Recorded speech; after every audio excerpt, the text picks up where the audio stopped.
de las razones que tienen los grupos para tomar determinadas actividades y qué perspectiva hay para la paz en cualquier región, particularmente la que tocamos ahora como es el Medio Oriente, con una guerra en Siria con casi 300.000 muertos, una confrontación entre Palestina e Israel, una nueva realidad del terrorismo más allá de Al-Qaeda, con lo que llaman ahora el califato. ¿Cómo ves esa parte? Bueno, en el marco de este mundo tan convulsionado, definitivamente grandes retos nuevamente, grandes retos para las organizaciones y los países que se proponen mantener la paz y para hoy los ciudadanos del mundo que exigen justicia, ¿no?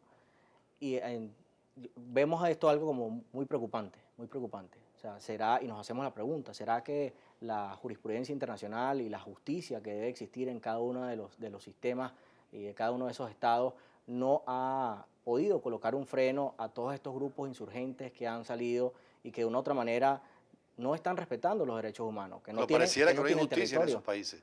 Bueno, El pareciera caso de que, Siria, ¿qué hacer con 300.000 muertos? Donde unos aculpan al gobierno y otros a la oposición democrática, y los dos acusan también a los terroristas que están dentro del cuadro de Siria. ¿No habrá posibilidad de una paz en esa región? es que es necesario poder construir la paz en la región. Lo que hoy estamos viendo con el tema del califato y el yihadismo y todo el Estado Islámico, la verdad que es algo terrible, es una atrocidad para la humanidad y hay que, ya las distintas organizaciones mundiales creo que están dispuestas a apoyar para colocar unas comisiones de paz del más alto nivel internacional de entendimiento para el diálogo que puedan buscar las salidas para encontrar la justicia. Porque si no encontramos La la justicia, no religión, hay ¿qué paz. aspecto juega en esto? Porque el fanatismo es muy fácil de emocionar a la gente hacia la causa de la violencia.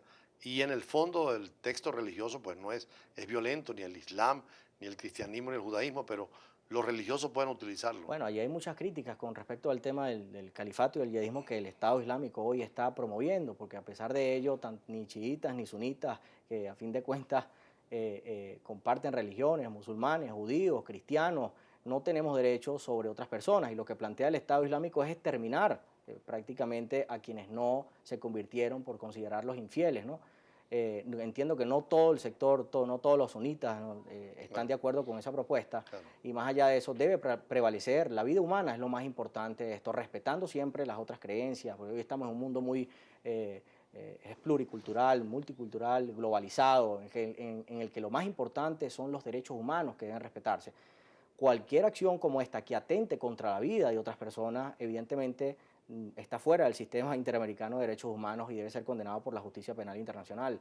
Ahora, ¿cómo se hace para encontrar la paz? ¿Cómo tener la gradualidad para establecer justicia y sanciones a quienes hoy están cometiendo estos delitos y a la vez brindar la paz y dar garantías a quienes son víctimas de lo que está sucediendo? Claro Esos que en son ese los plano retos. de la justicia, hoy en día, por lo menos, ya hay la creación de una Corte Penal Internacional, que es una referencia. No existía Sí. en la Segunda Guerra Mundial, de casualidad se hizo el Tribunal de Nuremberg, pero claro, por las potencias creadoras, después nació los tribunales que llaman ad hoc, de Yugoslavia y de Ruanda, para Exacto. casos muy puntuales, pero ahora sí existe una Claro, Corte Penal pero Internacional. luego de la posguerra fue necesario crear la Corte Penal Internacional y allí el compromiso de los principales países del mundo y luego de establecer la Organización de Naciones Unidas para entonces poder crear una especie de jurisdicción que permitiera el respeto de los derechos y las garantías de todos los ciudadanos.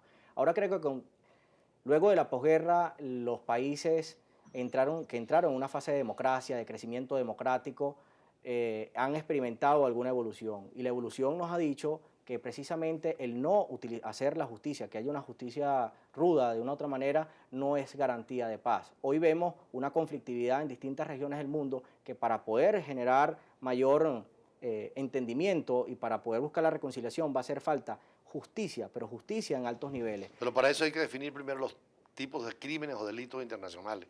Hasta ahora la Corte Penal Internacional solo define 4, pero hay muchos otros delitos que habría que definirlos de manera de tener tribunales que los puedan perseguir, porque hay Claro, que ser efectivo en bueno, la yo creo que jurisprudencia. es donde viene allí una avanzada, un desarrollo de lo que es la justicia internacional, lo ha planteado, hay una justicia universal que se está planteando de una otra manera, Sí, el juez Baltasar Garzón está recientemente planteando decía algo que parecido. haya una Sí, jurisprudencia internacional sí, y una jurisdicción de carácter mundial, una de manera jurisdicción. que Claro. delitos no queden impunes. Porque los derechos humanos, la violación de los derechos humanos no pueden tener territorialidad. Ahora, ¿cómo concatenamos nosotros los sistemas, la justicia interna, con las decisiones de una Corte Penal Internacional. Hay que adecuar las legislaciones internas de cada uno de los Estados miembros de estas grandes organizaciones para que existan tribunales que puedan ejecutar de forma inmediata las decisiones de este tipo Ahora, los tribunales nacionales no siempre son justos en esa justicia que van a desarrollar, porque siempre hay un principio de subsidiariedad. Es la justicia nacional la primera que debe actuar y después la internacional.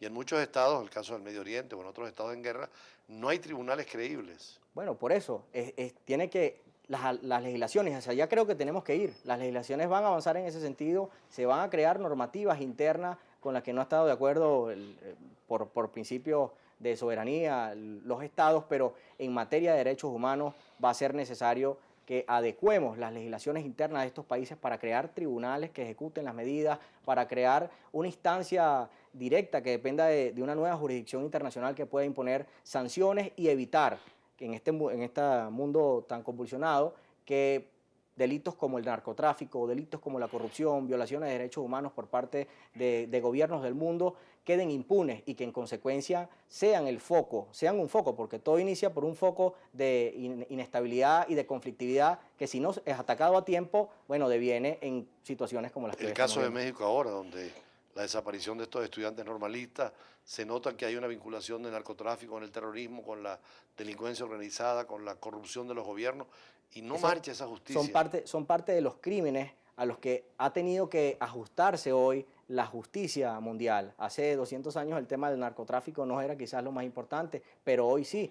Y entonces está concatenado, es el tema de la impunidad. ¿Cómo atacar la impunidad que va de la mano con la corrupción y ayudar a que los sistemas sean mucho más democráticos, garantizando siempre los derechos humanos? Porque hay un gran problema, y es que la justicia hoy pareciera no estar llegando a quienes son las víctimas de un estado de guerra como el que vive Ucrania o como el que vive el Medio Oriente. Al final de cuentas, los afectados son miles y miles de ciudadanos y de seres humanos que están en medio de un conflicto y que nadie puede garantizar su Y ya en tu caso personal, para ir a un aspecto muy personal, ¿cómo combinar una profesión como es Relaciones Internacionales con el derecho? Porque hiciste al mismo tiempo las dos carreras en la misma universidad, y cómo manejarse profesionalmente.